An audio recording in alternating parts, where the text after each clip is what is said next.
Ngayong Ninoy Aquino Day, nagsama-sama ang mga kaanak ng yumaong dating senador, pati ang kanilang mga taga-suporta at kaalyado. May ulat on the spot si Darlene Kai. Darlene? Connie, tapos na yung misa pero nandito pa sa punto ni dating Senador Ninoy Aquino ang ilan sa kanyang mga taga-suporta para gunitain ang ika-42 anibersaryo ng kanyang pagpanaw. Many are invited.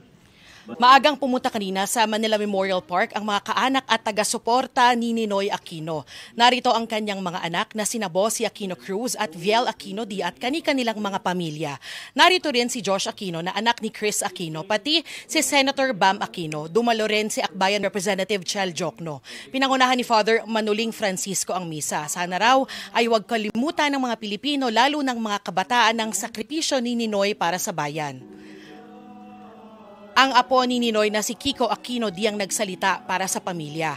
Nagpasalamat siya sa mga taga-suporta at nagpasalamat din siya sa kanyang lolo at lola para sa kanyang pagiging Pilipino. Sabi niya, sana raw ay patuloy na manaig sa lahat ang pagmamahal sa bansa, anuman ang hanay sa politika.